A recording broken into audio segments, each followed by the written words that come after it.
Hello, my name is Lone Puppy and welcome to Starmade. This is my interpretation of a universal space dock, or USD as people are calling it. I suspect that's what USD stands for. I only learned about learned that the official USD has been chosen by Bench, I suspect. Could be wrong. I asked another player of the game whether one had been chosen, and he told me that Bench's design is now the design they're using. Anyway, because I've only learned this in the last few days, I was quite shocked that there was one already, and when I had a look at Bench's design, it's a really nice. Well, I've only seen his Type 1 and the variations, the videos he's done as well on it, and yeah, it's a nice piece of work. As usual, Bench's logic and design is exceptional, but it doesn't really work for me, sorry. I've been using this particular layout with the rail dockers in particular pretty much since the rails were released, and it was a little bit of an obsession of mine to begin with. The portal opening, or the actual, the docking part of the portal, didn't really look like this in my original designs. It looked more like Bench's, but I soon changed it to look like this because I found it looks more roundish and it makes interesting ship designs. You may notice the permission block sticking out of it. That's the only thing that disrupts the symmetry, and that's what I look for in this particular dock or port. I wanted symmetry, and I wanted to be able to make it as small as possible using as least amount of space, and this is where I'm at the moment. Now what I've done is I've created my demonstrations of my design just using basic hull, so you can see where everything is, but you can easily do a block replace to make it any color you want or any type.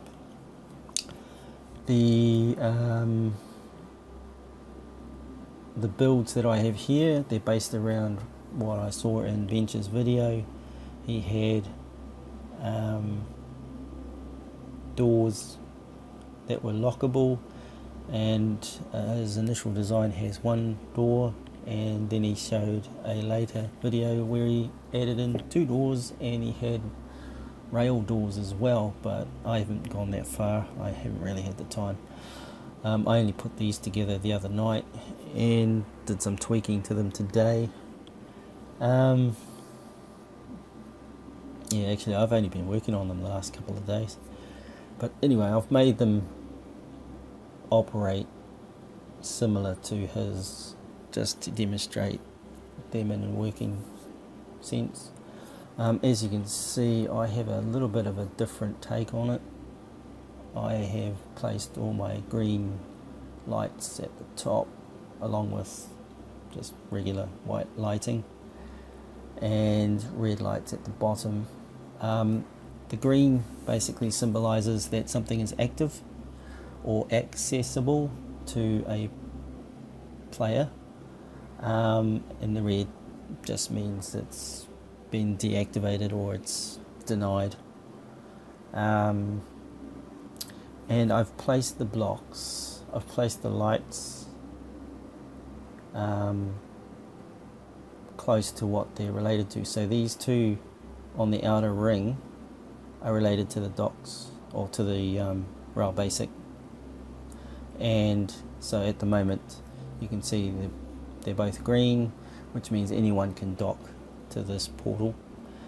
If I was to lock it or activate the lock or deny mechanism, it will switch to red, and if anyone attempts to dock, they will dock, and then it will undock them, just as benches does. But I have no timing circuit, so I've got no delays, and the same applies to the doors. I've put no delays. I've just made it simple and straightforward. It would be nice to incorporate some of the nice features that bench had, but timing was of the essence, so I just left it out. I'll just go down into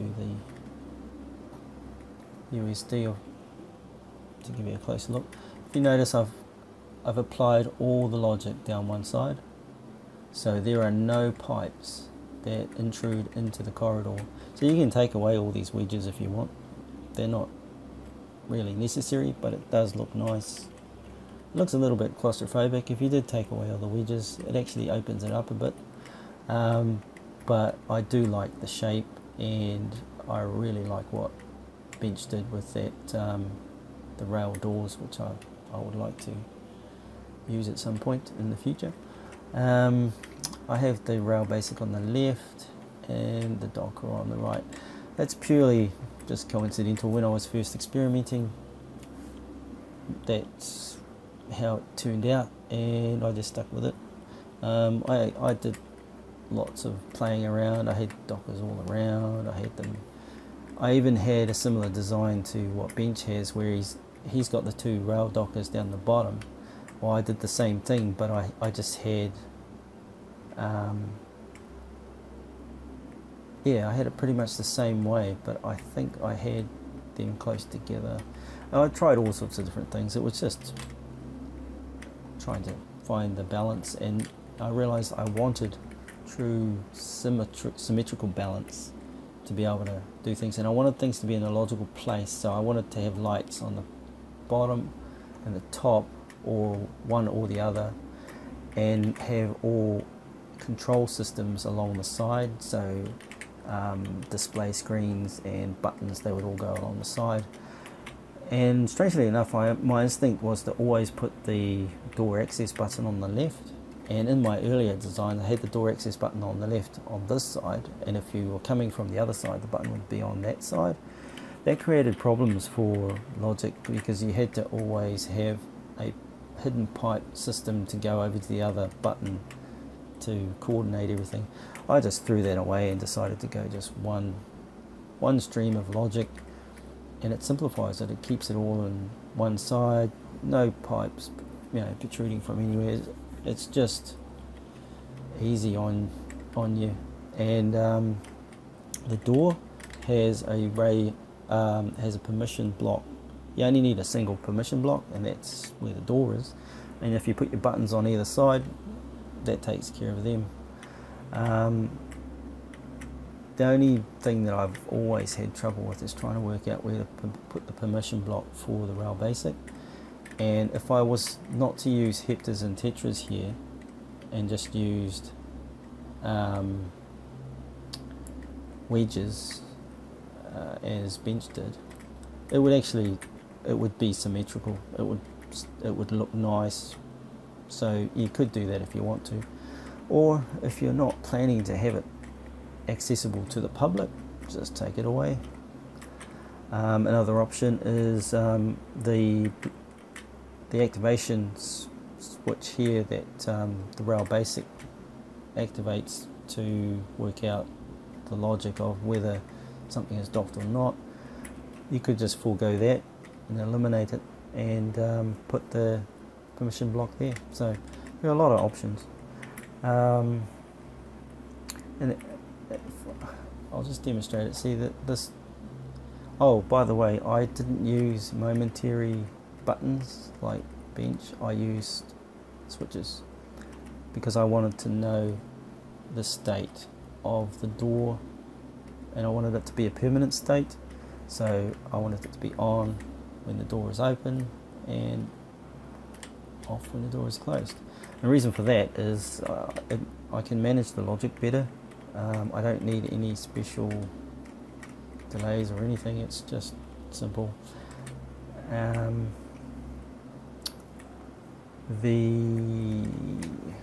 The other features, Bench had a lock mechanism for the door, and I can't remember if he had the lock for the rail in the initial design, but I've put it into this. So I've got the door lock, the little instruction here, door open lock, so, and the rail lock, so this one here will lock the rails. Now if I lock the door, immediately the lights beside the door go red, and that disables these switches. So you can still turn them on and off, they just won't work. And for the rail, it's the same principle. The rail is now locked, and as you can see, I turn the switches on to activate the locking mechanisms, where Bench's, I think his is in the reverse, I'm not sure. Anyway, I've based everything off his functionality wise, but the overall design is all mine. Or I should say the overall placement in the design and the functionality that I've applied to it. Now, there's a few safety features that I've added into this. I've made it, have I done it with this one? I can't remember. Oh, actually no, this is just independent, so you can lock the rail independently from the doors. And oh, that's right, if the doors are locked, that was the other feature that Bench had. See, now if I simulate something docking, he had this opening the door automatically and closing it automatically if they undock. Now what I did is not only have I put the lock in, the lock doesn't lock the door in its current state. The lock is an intelligent lock where if you have the door open and you lock the door, closes it. So I don't see any point in leaving the door open, and that locks the door from working. Now if someone comes along and docks, nothing happens, as you would expect, so it doesn't automatically open the door. Now the only thing I haven't done is, see, the state of the door remains open, so if you unlock it, it will open. And that's about it for that. Now if we go over here, I have another one prepared. Oh, what I haven't showed you is the logic. This is all the logic. What you see here is it.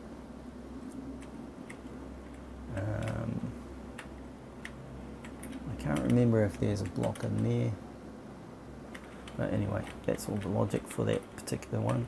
This one is a little bit more complicated because I have an additional door, and it's designed as an airlock with specific safeties. If I open this door here, I have the same light warnings.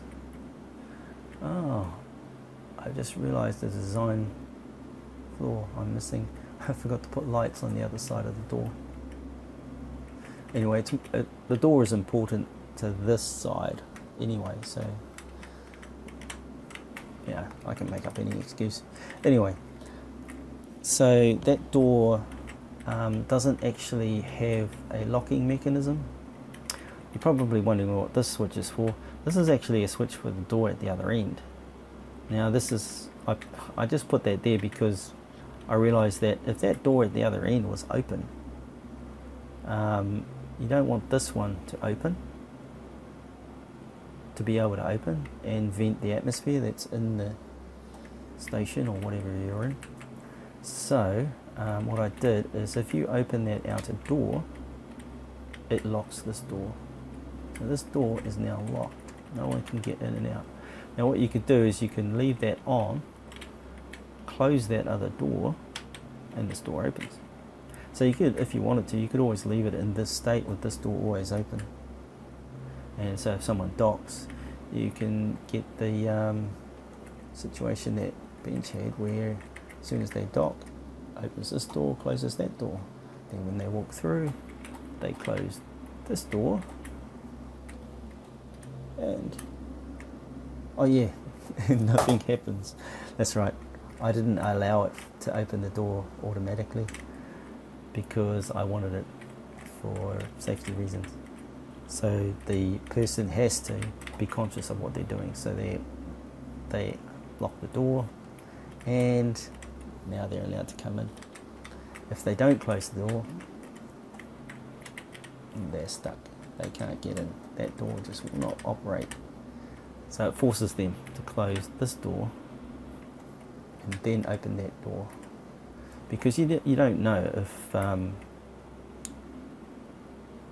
the person has come in straight from space, or they've come in on a ship and then the ship has just taken off and left them there, and this door is open. So you don't want, this accidentally opening at all. So that's why I lock it. And yeah, once that door's closed, they can come in and out. So that's the logic behind that. And yeah, the locking mechanisms for these doors over here and the rail are still there. These are, because this is the original USD. I just added on the extra door. Logically, I would move all of these to out there, and likely the inside of the ship would be probably a lot different. This door would probably be more flush with an internal corridor, and these buttons would probably be along the wall somewhere or something. Either way, it doesn't matter. It's up to the individual. You might have noticed this sort of flange looking thing. That's so that you can build over the top of the logic. That's only if you want to. All this lot could be embedded in the ship. And this here, you could actually move the whole lot right back to this point to inside the ship, so that only this docking ring is on the outside or on the surface of the ship or station, which is how I have things set. I don't tend to build things protruding like this unless I have a vessel that has too much going on the side where it needs something to stick out. But in general, I just don't bother. I do have docking, simple docking things that I just use to anchor my ships and things to a station, and those are really basic, and they do have protruding things, but each to their own. So that's basically it.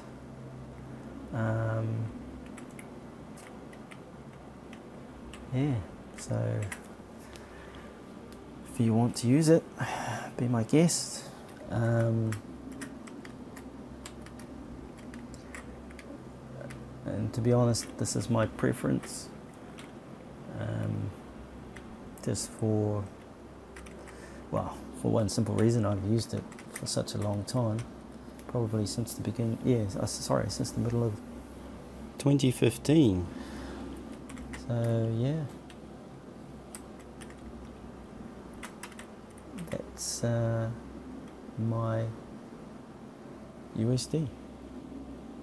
Thank you for watching.